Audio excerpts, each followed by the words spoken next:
Good morning, students. Today we are discussing another important topic, that is moving coil galvanometer. Basically, this galvanometer, what is the purpose of this galvanometer? As it is a device, this is used to detect even the smallest deflection of current.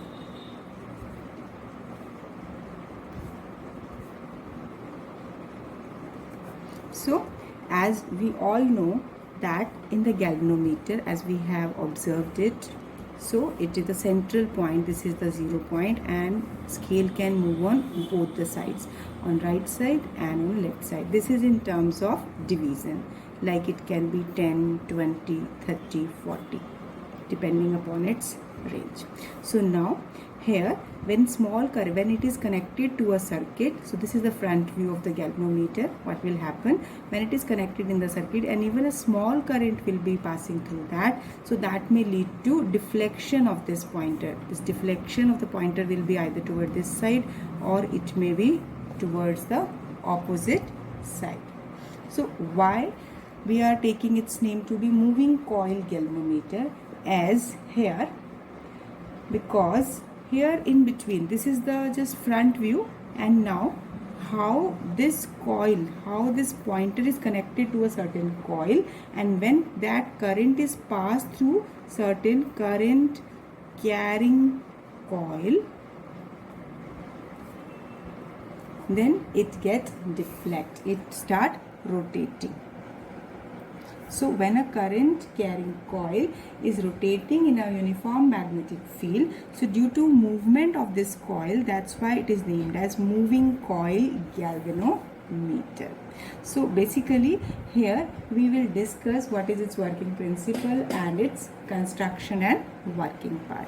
See here, in my previous video I have introduced one derivation, that is torque acting on a rectangular current carrying loop or a coil. So here this moving coil galvanometer is based on the principle that a current carrying coil placed in magnetic field experience a current.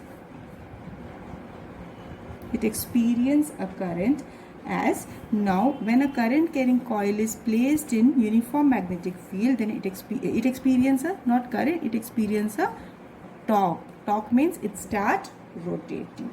So basically here, this particular line you have to write only when if it has been asked state the principle of moving coil galvanometer. But if its proof has been asked, that state and prove working principle of moving coil galvanometer, so in that particular case you have to do that previous topic which we have discussed in its previous video. Now coming to its construction and diagram part. So here, what does it consist of? See here, it consists of a rectangular coil. Like it consists of rectangular coil of fine insulated copper wire wound over non-magnetic metallic frame. There will be certain frame, and over which this non-magnetic metallic frame will be of aluminium, and over which wire has been coiled in this form, like this. Now the lower end of this coil is connected to one end of hairspring. There is a hair spring, and it is made up of quartz or phosphor bronze,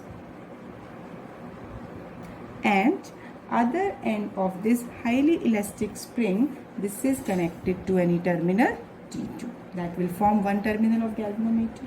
Now other end of this rectangular coil is connected again to a spring and then to a pointer. This is a pointer that is showing deflection over this scale.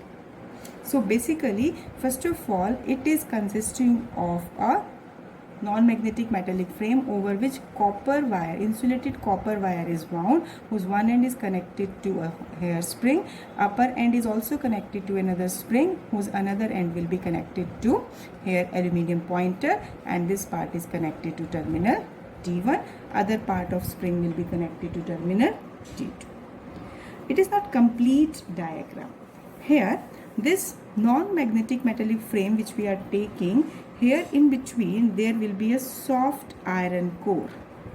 See here in between this frame, this is L, we are depicting it as a symbol. This is soft iron core. So it can be, this can be cylindrical. If it is cylindrical, then you can take, if the coil will be here rectangular. If this is cylindrical, the coil is rectangular. But if this soft iron core is spherical in shape, so over which the frame which we are taking of insulated copper wire, that will be circular.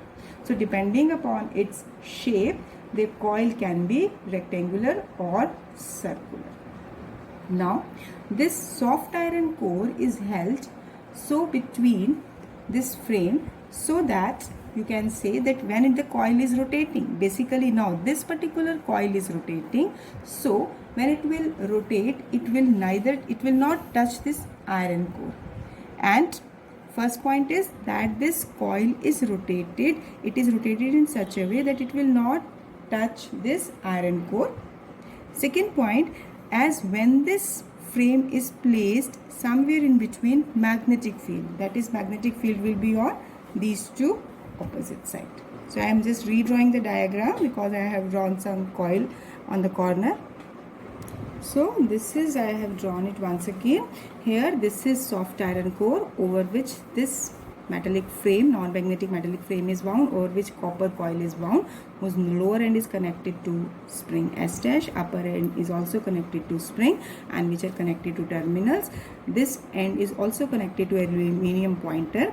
As this coil rotates, when it is placed in magnetic field, so when it will start rotating, the pointer will also shift on the scale. So this is the diagram.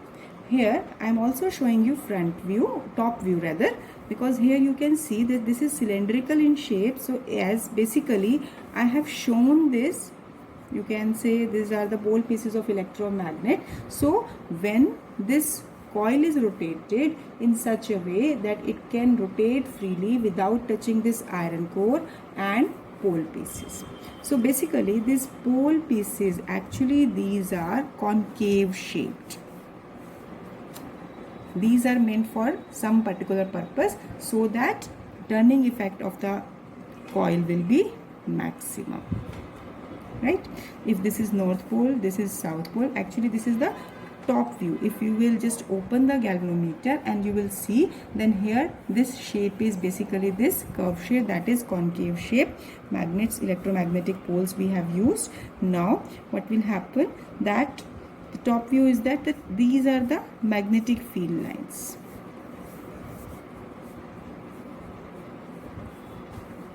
Right? So here the purpose of it, as we have taken the concept of radial field.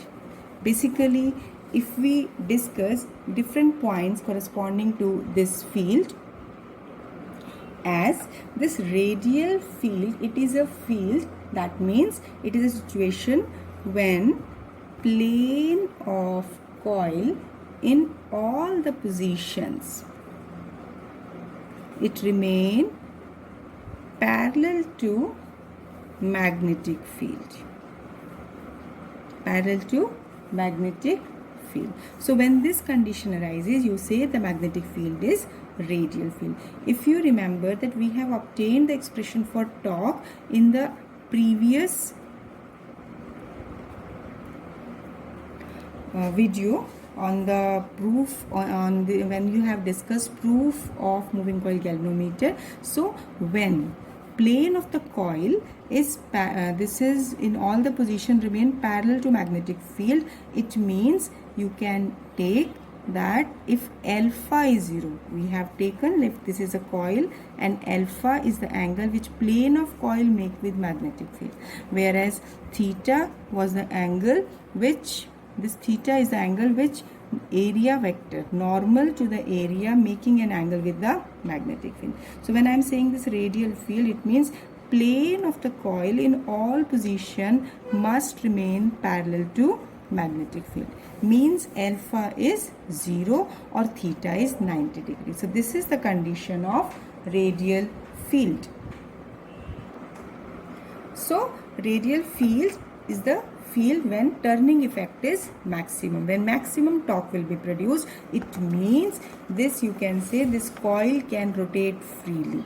Second point, why soft iron core has been introduced. Soft iron core basically concentrates magnetic field and it helps in magnetic field to be radial. That means in all the positions the plane of the coil will remain to be parallel to magnetic field. Third very important point is why this concave shaped pole pieces have been used.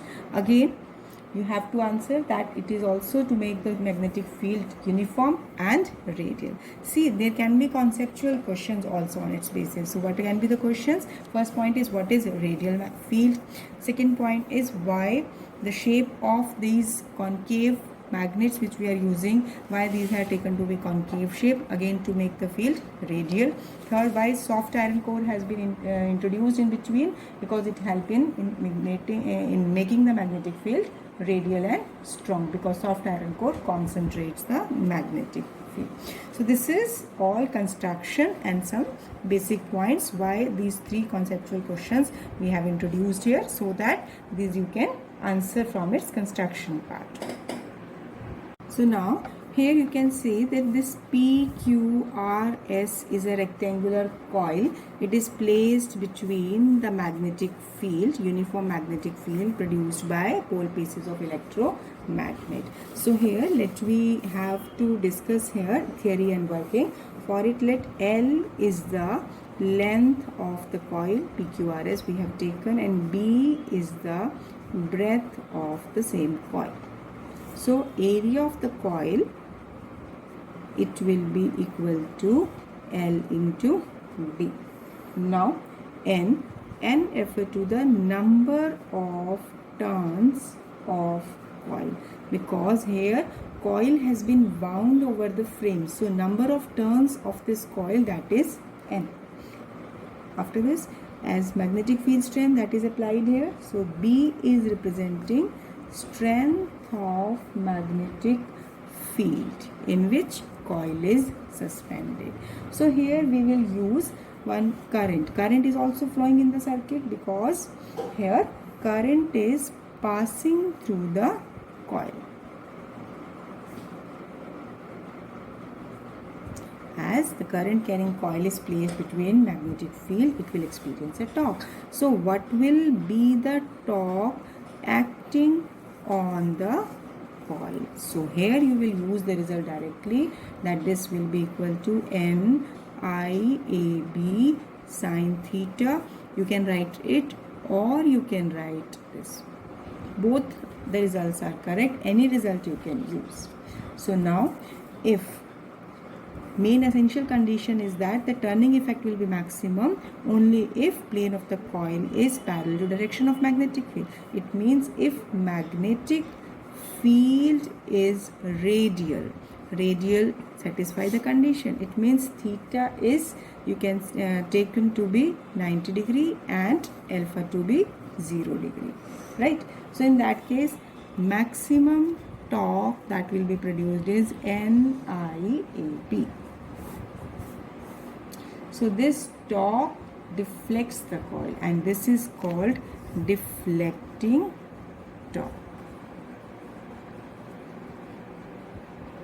Now, as the coil deflects, so basically what happens, some restoring torque comes into play. What will be the function of this restoring torque? See, as if this coil which is here, if it is rotating in a particular direction, so restoring torque will be there. We have simply introduced the concept that when certain applying force is changing the position of an body, then restoring force also developed it to restore back to its original position. Similarly, as this coil is rotating in particular direction, restoring torque will develop in it. which will try to restore the coil back to original position. See, as the pointer will go here or go here, so how it is coming to its original position? This is under this restoring torque. Going back, going from this, because it is rotating, the coil is rotating, more is the deflection, more will be the rotation. So when it is coming back, this is under the restoring torque.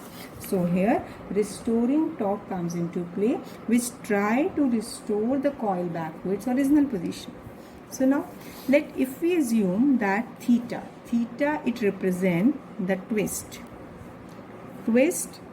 produced in strip, or in basically in the strip, that is, you can say, as the coil is suspended, so when it is rotated, so what is the deflection angle produced? So it is taken as theta is the twist produced in the phosphor bronze strip. Now K is a term which we will use as restoring torque per unit twist. So total restoring torque will be as per unit twist, restoring torque is K. So for total twist of theta degree, what will be the total restoring torque? This will be K into theta. So it means whatever torque will be produced, same amount of restoring torque will be developed in the opposite direction. So you will take this torque, that is torque maximum, will be equal to K theta. So now on comparing these two results, now we are getting very important conclusion. Let's see what is the result here. Now as torque maximum is NIAB, this is equal to K theta. So N is number of turns, I is the current, A area of cross section, B magnetic field, K restoring torque per unit twist multiplied by the total twist produced. So here if I will find current in terms of deflection produced, so here all these four factors are constant. So here you can take this I is equal to G into theta, where G is equal to K upon NAB, which is constant, galvanometer constant, you can take it. So what we conclude that the current is proportional to the deflection. That is a very important conclusion. Now you can see here is a proportionality relation between deflection and the current. It means more will be the current flowing in the circuit, more will be the deflection produced in the pointer of galvanometer, right? So here deflection produced is directly proportional to current flowing in the circuit, or vice versa. So here when you have to discuss this moving coil galvanometer, this question can be asked up to this point. What can be the question? Prove that current flowing in a circuit is directly proportional to deflection produced, or deflection produced in the coil is directly proportional to current flowing through the circuit. So this is all about theory and working. So you have to learn basic result, torque acting on a current carrying coil when placed in magnetic field, and hence you are obtaining the expression for current. So few times this can be used to solve the numerical problems. Now certain conclusions on its basis. Let me discuss sensitivity of galvanometer. So here we will discuss two terms, current sensitivity. Current sensitivity of galvanometer, how can we define it? It is defined as deflection produced in the galvanometer when unit current flows through it. It means this is deflection produced. If theta is the deflection in the galvanometer and I is the unit current, so deflection produced per unit current, it is giving you the measure of current sensitivity. right? So how can we define? It is defined as deflection produced in the galvanometer when unit current flows through it. So now if I will take the result from this above expression, so theta upon I, what we are getting, this will be NAB upon K. So here you can take that what will be the unit of current sensitivity. Unit of current sensitivity will be this theta is the angle expressed in radian per ampere or division per ampere. Now after this current sensitivity, there is another sensitivity, that is voltage sensitivity. Again, this voltage sensitivity, it is represented by symbol Vs. Now it is defined as deflection produced in the galvanometer when a unit voltage is applied across the two terminals of the galvanometer.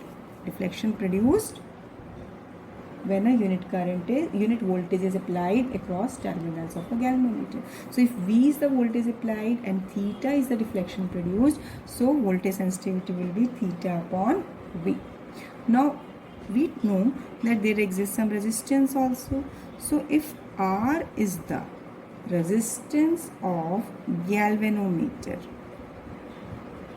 R is the resistance of galvanometer and I is the current passing through it. So basically here V is equal to IR. So Vs, this will be equal to, here it is theta upon V is IR. So here if I will take the value theta upon I, it is NAB upon K into R. This can also be written as IS upon R. So this is another way to represent this. Either you can express it in terms of current sensitivity or in the basic formula. So what will be the unit? Unit of voltage sensitivity will be radian per volt or division per volt. So these are the two terms that we have introduced here, that is all about sensitivity of galvanometer. Now after this, let me discuss conditions for a sensitive galvanometer. So a galvanometer, this galvanometer is said to be very sensitive if it shows large deflection.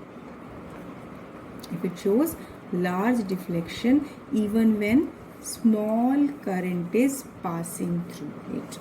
So now how can we you can say that increase or change the sensitivity of galvanometer? As we know that theta is equal to NAB upon K into I. So for a given value of I, theta will be large. Basically to increase the sensitivity, this deflection angle should be increased. So it will be large when the numerator factor will be large and denominator factor will be small. So first condition if we take where the number of turn is large. But see, number of turns can be increased, but this can be increased within certain limit, because if it will be increasing, then it may lead to bulky instrument. Bulky apparatus, number of turns will increase and length of the wire will increase. So it will also increase the resistance of the wire, which tend to decrease its sensitivity, because if resistance will increase, current will decrease and hence it will not be sensitive. So N should be large, but that should be within proper limit. It should not exceed.